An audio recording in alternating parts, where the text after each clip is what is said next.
अस्सलामुअलैकुम, welcome to my YouTube channel. I hope आप ठीक होंगे, मैं भी ठीक हूँ। आज मैं आपके साथ बी माई लव का 13 पार्ट शेयर करने वाली हूँ।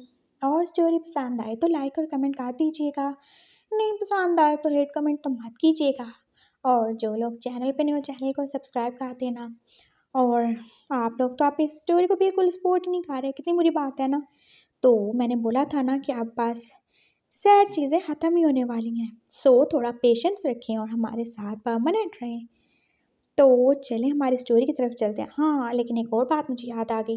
मेरी कुछ सिस्टर्स ने बोला था कि मैं वांगशियान को शेयर नहीं करती, या शेयर करती हूँ तो बहुत छोटी स्टोरी होती है। तो आप लोग बिल्कुल फ़िक्र ना करें, इंशाल्लाह इस स्टोरी के बाद मैं एक वांगशियान स्टोरी कोई शेयर करूँगी, जो कि कॉमेडी तो नहीं होगी लेकिन थोड़ी सीरियस ही होगी, लेकिन वांगशियान ही होगी। सो अगर आप बोलोगे तो मैं शेयर कर दूँगी। चलें हम अब अपनी स्टोरी की तरफ चलते ही हैं।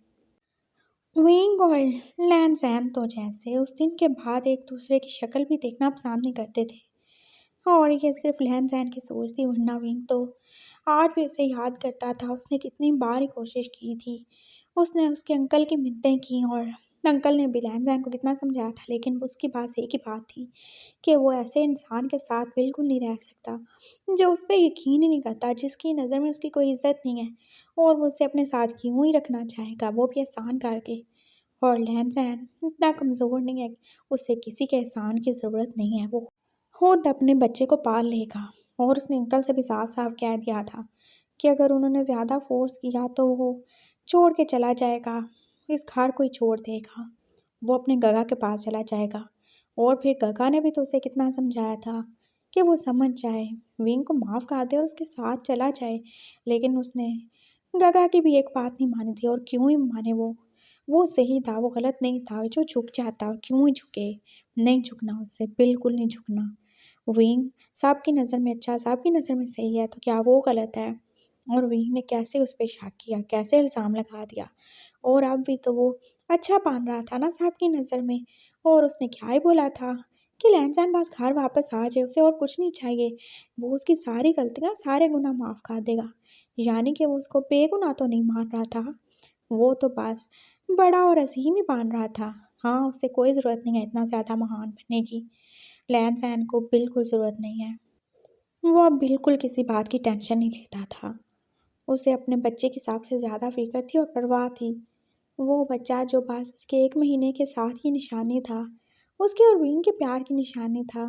वो अपने बच्चे से बहुत ज़्यादा प्यार करता है, उसे कोई फ़र्क नहीं पड़ता, चाहे दुनिया इस बच्चे को जो मर्ज़ी बोले, लेकिन वो इसे अपनाएगा, उसे पैदा करेगा और इसे खुद ही पालेगा। चाहे उसका बाप उसे अपनाए या ना अपनाए, उससे कोई फ़र्क नहीं पड़ता। और फिर वो ऐसे फ़ारिग ही नहीं रहता था, वो घर में बैठ के आगे पढ़ना ही शुरू हो गया था। और वो बहुत जल्द अब एमबीए के लिए अप्लाई करने वाला था किसी बाहर की यूनिवर्सिटी में, लेकिन उससे पहले उसे तैयारी करनी थी। और साथ ही साथ वो ऑनलाइन क्लासेस भी ले रहा था आर्ट्स करने के लिए, क्योंकि उसे यहाँ पे नहीं रहना था, इन सब लोगों के बीच में, शहर में बिल्कुल नहीं रहना था। ये सारे लोग, ये सारी जगहें, ये हर चीज़ उसे बस विंग की याद दिलाती थी।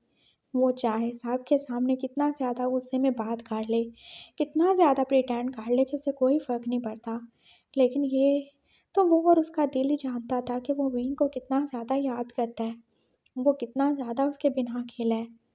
और विंग का भी तो यही हाल था ना, वो भी तो बिल्कुल भी होश नहीं रहा था। वो बस सबकी नज़र में सही था, उसकी मामा और चैंग उसे सपोर्ट करते थे, और तो कितना ज़्यादा ही बुरा शिनचैन की भला बोला मामा ने था। और फिर विंग की मामा ने उनसे बोल दिया था कि कोई ज़रूरत नहीं है उनके बेटे को बुरा कहने की, उसने कुछ भी गलत नहीं किया। और फिर विंग का जैसे उन लोगों से राब्ता भी तो ख़त्म ही हो गया था, अपने कज़न ब्रदर से, अपनी आंटी से, सबसे दूर हो गया था, अपनी लहन सहन से, और अपने उस बच्चे से भी जिसे वो अपना ही नहीं रहा था। और फिर उसने हॉस्पिटल भी छोड़ ही दिया था, और वो क्यों ही लहन सहन के अंकल के अंडर काम करने लगा। वो जब भी उन्हें देखता था उससे पास लहन सहन की याद आती थी। वो उनसे कितनी बार कहता था कि वो उसको मनाएं, लेकिन वो भी तो कुछ भी नहीं कर सकते थे। और उन्होंने विंग को कितनी बार बोला था कि वो ही पीछे हट जाए, वो उस बच्चे को अपना ले, लेकिन विंग भी तो ये मानने को तैयार नहीं था ना कि वो बच्चा उसी का है। बस साहब अपनी ही जिद में थे। और फिर विंग ने हॉस्पिटल छोड़ने के बाद अपने घर के पास ही अपने क्लिनिक खोल लिया था। वो बस वहाँ ही होता था। और अब तो उसके दिन रात का कोई हिसाब नहीं था। वो दिन और रात वहाँ पे ही रहता और बस लोगों का इलाज ही करता था। और न जाने कितने ही बच्चे उसके क्लिनिक में पैदा हो चुके थे। हर बच्चे को देख के तो उसके दिल में दर्द ही जागता था। ये बच्चा उसका भी हो सकता था, वो भी बाप बन सकता था, लेकिन वो नहीं बन पाया।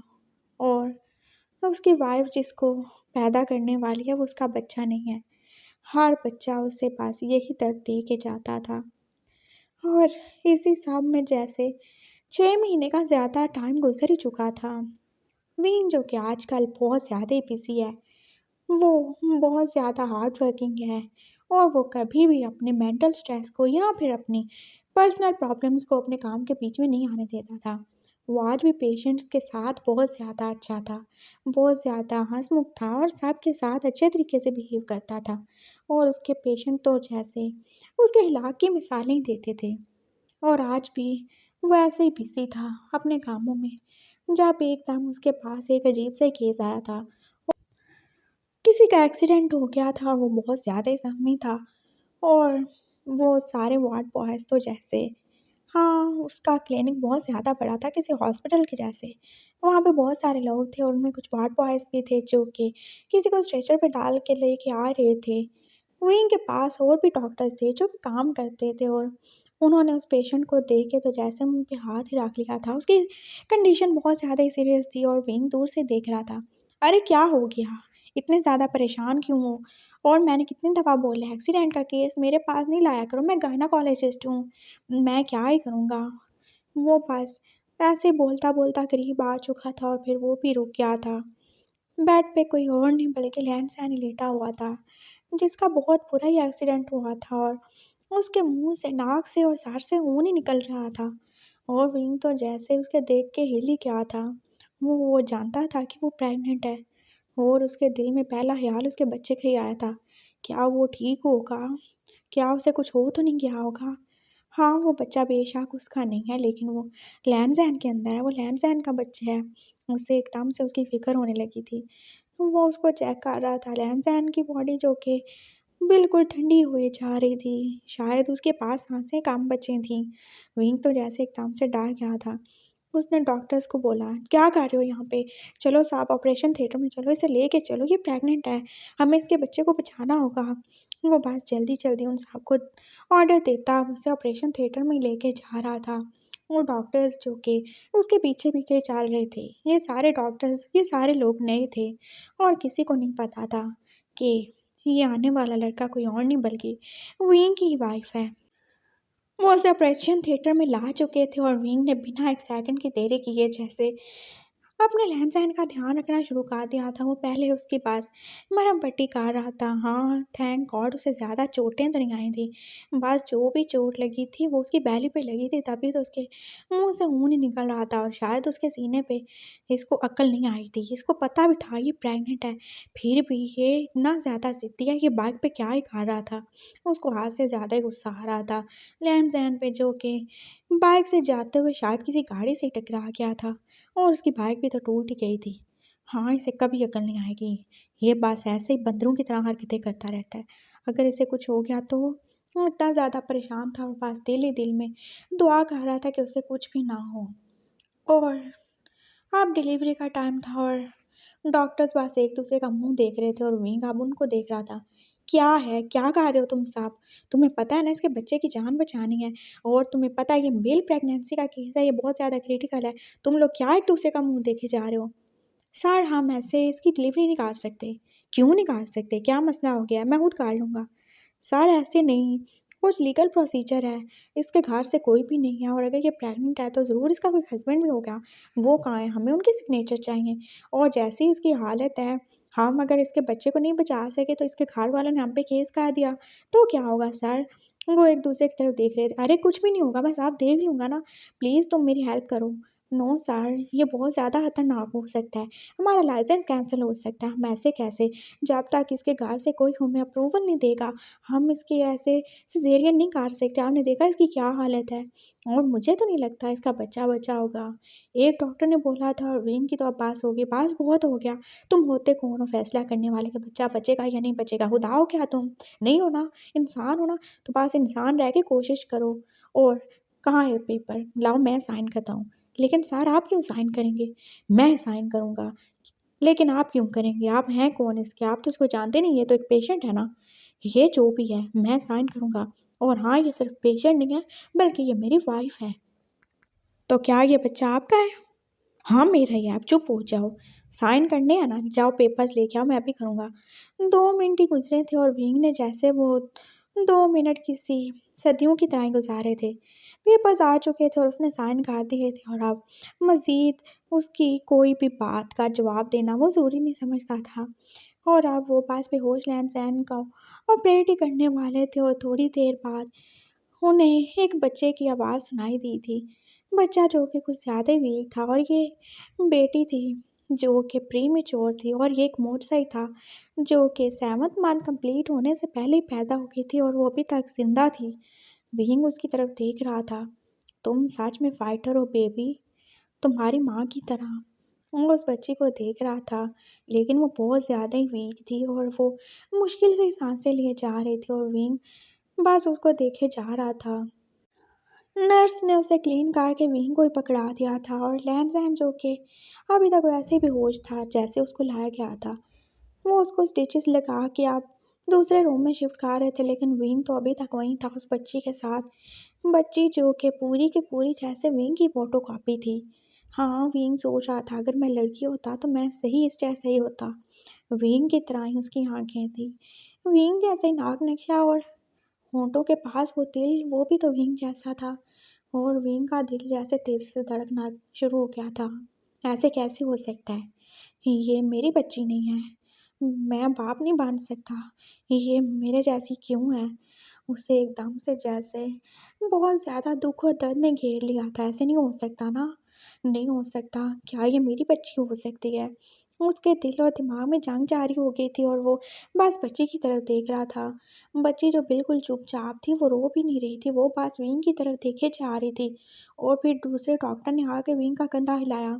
सर, बेबी को बहुत ज़्यादा केयर की ज़रूरत है, ये प्रीमेच्योर है और ये बच नहीं पाएगी। क्या बकवास कर रहे हो तुम? दफ़ा हो जाओ, क्या बोला तुमने?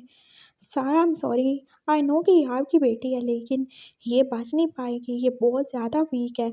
हमें इसको जल्दी से शिफ्ट करना होगा, इसको आईसीयू में ले जाना होगा। आपने देखा ये कितनी आहिस्ता-आहिस्ता साँस ले रही है, ये मर जाएगी सर। और विंग का दिल चाहा वो इस बंदे का मुँह नोच ले, वो कैसे-कैसे उस बच्ची के बारे में बोल सकता है, जिसे अभी दुनिया में आए बस 10 मिनट ही गुज़रे थे। वो उस बच्ची की तरफ देख रहा था, फिर डॉक्टर समझ सकता था कि विंग की क्या ही हालत होगी, जब उसकी बच्ची अभी पैदा होके बस मरने ही वाली है। उसने बच्ची को विंग से ले लिया था और विंग बस वहाँ पे शॉक था। नहीं, ये नहीं हो सकता। उसे पता करना है। हाँ, उसे पता करना है।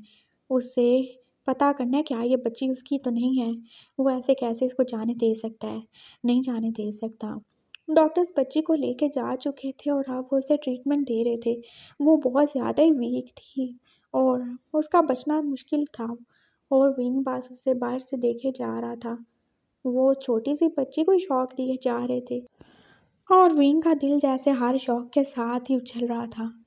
वो कितनी ज़्यादा पेन में होगी, वो छोटी-सी बच्ची, चाहे वो मेरी है या नहीं है, लेकिन वो रमज़ान की तो है। वो उस बच्ची को मरने नहीं देगा। हाँ, वो कुछ भी करके उसे बचाएगा। और जब रमज़ान होश में आएगा तो वो क्या ही सोचेगा कि मैंने जानबूझ के उसके बच्चे को मार डाला। मैं इतना बुरा हूँ। नहीं, मैं उसकी नज़र में गुनहगार नहीं बन सकता। मैं इसको बचा के रहूँगा। विंग बस अंदर ही चला गया था और अब वो बच्ची की तरफ देख रहा था। और फिर डॉक्टर्स ने बताया कि बहुत मुश्किल से उसकी हार्ट बीट अब नॉर्मल हुई है, लेकिन उसे बहुत ज़्यादा ब्लड की ज़रूरत है। हाँ, कौन-सा ब्लड चाहिए? लगाओ ना इससे। सर, इसे ओ नेगेटिव ब्लड चाहिए।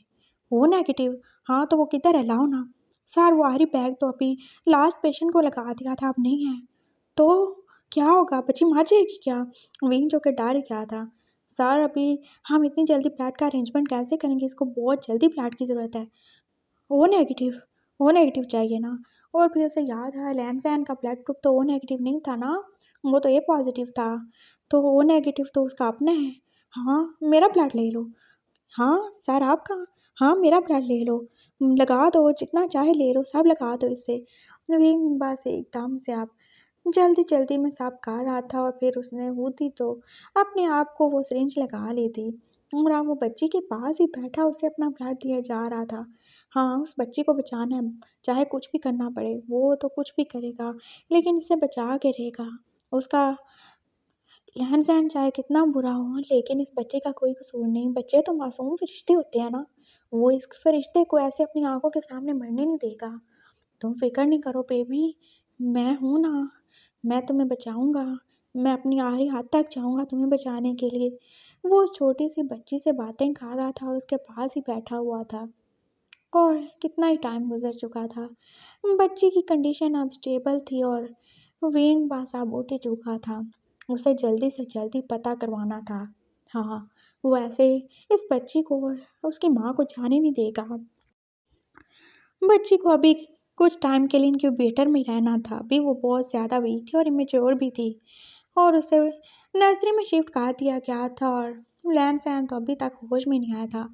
विंग ने बस जाते-जाते उसकी तरफ देखा था। मैं जा रहा हूँ, मैं पता कर के आऊँगा और मैं चाहता हूँ कि मैं गलत साबित हो जाऊँ। मैं यही चाहता हूँ। वो अब जा रहा था और अब वो बाहर लेबॉर्ट्री में जा रहा था। उसे जल्दी से जल्दी टेस्ट करवाना था। हाँ, उसे टेस्ट करवाना है। वो अब बच्ची का और अपना ब्लड लेके जा रहा था लेबॉर्ट्री में और उसने वहाँ पे जाके सबमिट करवा दिया था। मुझे डीएनए टेस्ट करवाना है। लेकिन सर, इसकी रिपोर्ट आने में 1 या 2 दिन लगेंगे।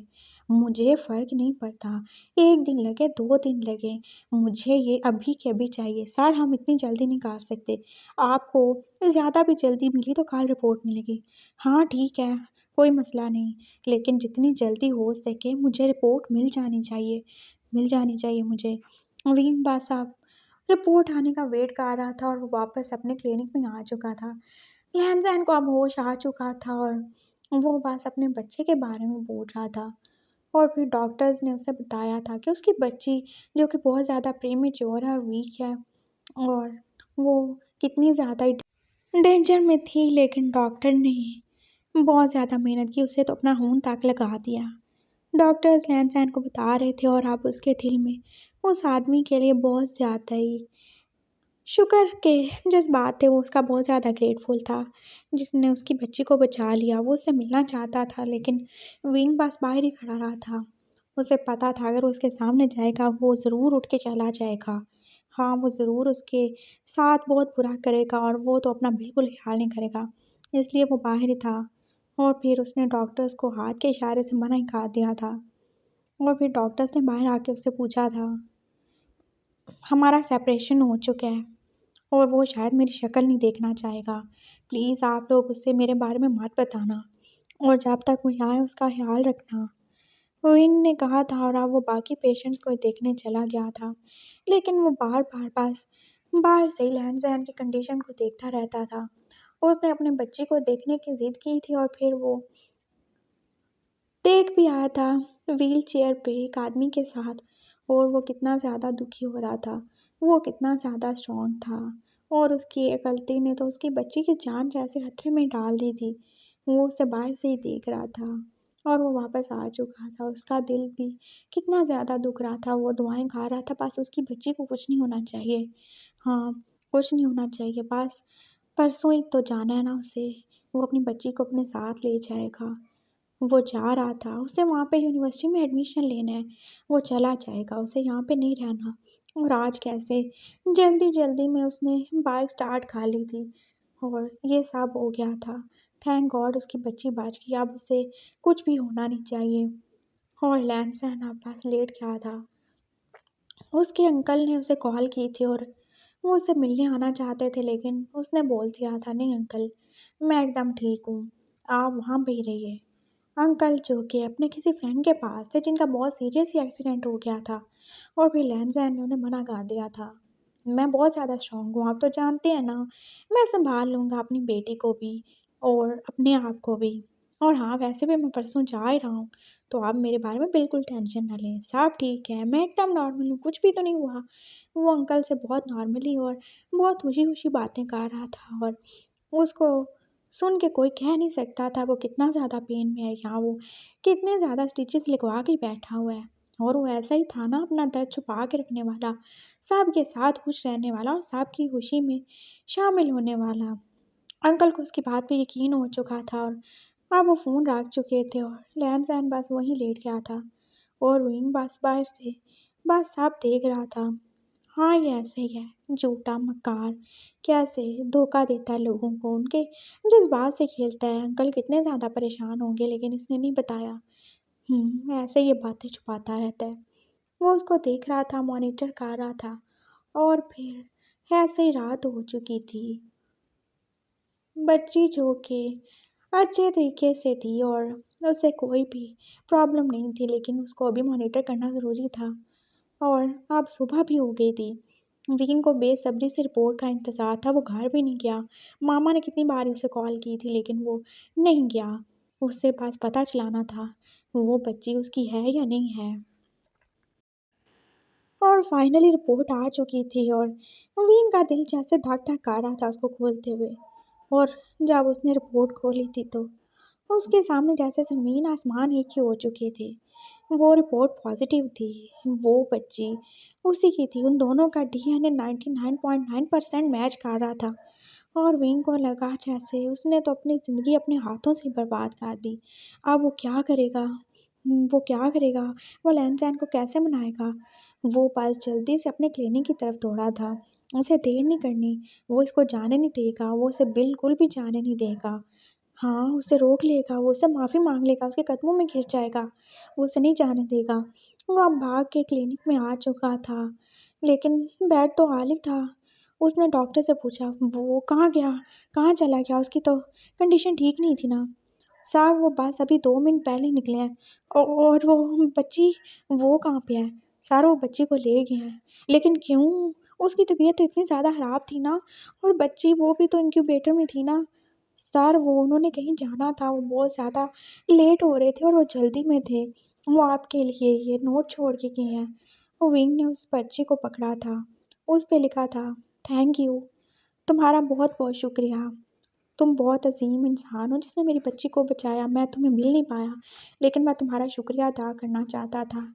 Thank you so much. ज़िंदगी रही मैं कभी ना कभी तुम्हारा कर्ज़ उतार दूँगा।" लैन-ज़ैन की तरफ से अपने अनजान फ़रिश्ते के नाम। और विंग पास वहीं बैठ गया था। वो कहाँ गया होगा? कहाँ चला गया वो? और फिर उसे याद आया, हाँ, वो कॉल पे क्या ही बोल रहा था? उससे जाना है, उसे बाहर जाना है। हाँ, वो ज़रूर एयरपोर्ट ही गया होगा। मैं चलता हूँ, मुझे उसे रोकना होगा। विंग पास अब पागलों की तरह भागे जा रहा था। उसने जल्दी में गाड़ी स्टार्ट की थी और कितनी बार तो उसका एक्सीडेंट होते-होते बचा था। लेकिन वो लेट हो गया था। फ्लाइट टेक ऑफ कर चुकी थी और लैन-सैन अपनी बच्ची समेत अब इस मुल्क को छोड़ के चला ही गया था और विंग के हाथ में कुछ भी नहीं रहा था। वो सब कुछ मिलने के बाद भी खाली हाथ रह गया था। जैसे आज से 7 महीने पहले था, जब उसकी ज़िंदगी में बहार आई थी। 1 महीना तो उसकी ज़िंदगी में बस खुशियाँ ही थीं। किसी का प्यार था, किसी का एहसास था, किसी का साथ था और अब क्या ही हो गया था। वो बस 1 महीना उसे खुशियाँ देने के बाद चला गया था और आज फिर जैसे ही खुशी पल भर की मेहमान थी। वो अपनी बच्ची को सही तरह से सीने नहीं लगा पाया। उसे एक बार भी वो किस नहीं कर पाया। अपनी वाइफ़ को एक बार वो दिलासा नहीं दे पाया। उससे उसके पेन में हेल्प नहीं कर पाया। वो बहुत ज़्यादा ही बुरा है। वो बहुत ज़्यादा अनलकी है, बहुत ज़्यादा बदनसीब है। विंग बस रोए जा रहा था और उसने अपना सब कुछ खो दिया था। लेकिन अभी भी तो कुछ नहीं बिगड़ा। हाँ, कुछ नहीं बिगड़ा। वो अब घर जाएगा, वो अंकल को बोलेगा उसे सब पता चल गया है। वो अंकल की मिन्नतें करेगा, उनके पाँव पड़ जाएगा, उसे बोलेगा कि वो लैन-सैन को बुला लें, वो अपनी बच्ची को और उससे लेना चाहता है। वो उससे माफ़ी माँग लेगा। हाँ, वो ऐसे ही करेगा। वो अब घर जा रहा था और फिर भी उसने कितनी ज़्यादा ही रैश ड्राइविंग की थी और अब तो सच में उसका एक्सीडेंट ही हो चुका था। विंग जो कि अपनी गाड़ी में वैसे ही पड़ा था, उसके सर से खून निकल रहा था और वो जैसे अपना होश खो ही चुका था और वहाँ कितने ज़्यादा ही लोग जमा हो गए थे। वो उससे अब लेके जा चुके थे हॉस्पिटल में। विंग को टाइम से ट्रीटमेंट मिल चुका था, उसकी जान बच चुकी थी और अब वो बस वैसे ही बेड पे बेसुध लेटा ही हुआ था। मामा और चैंग तो बिल्कुल उसके पास ही खड़े थे। पता नहीं उसका क्या ही होगा। हाँ, वो उसे चाहते थे कि वो ज़िंदा रहे, क्योंकि जब तक वो सब कुछ उससे ले नहीं लेते, वो उसे कैसे मरने दे सकते हैं। बिल्कुल नहीं मरने देंगे उसे। और विंग को होश आ गया था। वो जैसे अब मामा और चैंग की तरफ देख रहा था। मामा, चैंग, क्या हुआ? आप सब ऐसे क्यों परेशान हो? मुझे तो कुछ भी नहीं हुआ, बस सर पे चोट ही तो लगी है, मैं ठीक हूँ। ओह थैंक गॉड, तुम ठीक हो गए। मामा ने आगे बढ़ के जैसे उसका हाथ पकड़ा था। हाँ, मैं ठीक हो गया। और ये बाबा की तरह उसने अपने बाबा के बारे में पूछा था, जिनको गुजरे हुए तो जैसे 10 साल ही गुजर चुके थे। वो वो तो नहीं है ना? कहाँ चले गए वो? बाबा कहाँ चले गए हैं? और ये चैंग इतना बड़ा कैसे हो गया? मुझे तो पता ही नहीं चला।